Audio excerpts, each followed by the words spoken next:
Welcome everyone to Mets Baseball Recap for Wednesday, August 4th, 2021. The Mets defeat the Marlins 5-3. Finally, right? We say. It was not a pretty game. It was definitely not a pretty game from the offensive side. Still, the Mets struggles. Yes, the Mets scored 5 runs, only 3 RBIs for the night. Let's get into it. The Mets started the offense early in the terms of scoring, not offense. In the second inning, after getting 2 hits, and then I believe it was a walk, the Mets had the bases loaded. Jonathan Villar hit a ground out to score the first run for the Mets. Then Thomas Nido hit a fielder's choice. And heads up play by Baez. He did an amazing bait and switch slide where he slid both hands, then pulled back his left hand to get the tag was coming to the left arm. He pulled it out, got the tag right end into home plate safe. Good job by him.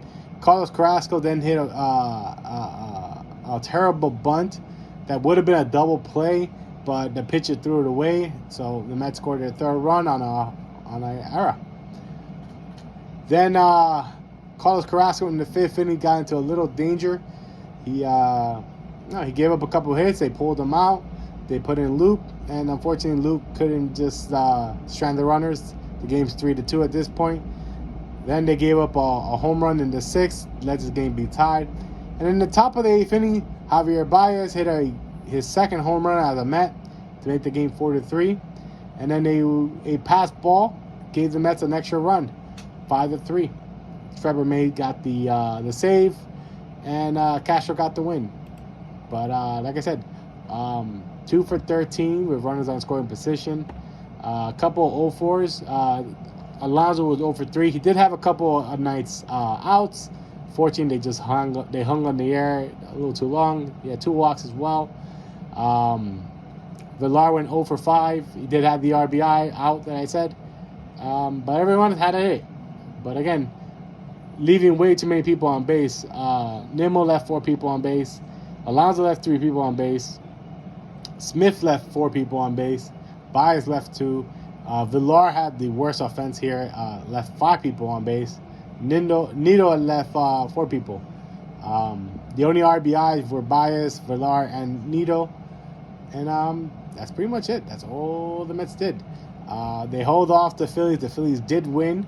So they remain a game and a half ahead of the Mets remain a game and a half ahead of the Phillies. But yeah, we got one more game with the Marlins tomorrow at 12:10, afternoon game, and the Phillies have a 4:05 game. Could be very interesting because the Mets start a 3-game series with the Phillies on Friday. And boy, oh boy, the Mets need a sweep of everything. You gotta win. You just gotta win all these games. You cannot afford to lose. I understand the Mets are now 100%. Also, the Mets did not have Edwin Diaz available today. He was placed on the paternity leave. He's having a child. Well, he's not. His wife is, I guess.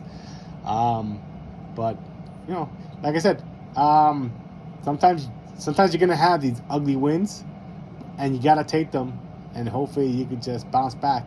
But like I said, this lineup just not designed to do well. Honestly, I would switch. I would switch Dominic Smith with Baez. I know you don't want to put 2 lefties, so no. If you're gonna have Villar in that lineup, I think he should be lower in that lineup.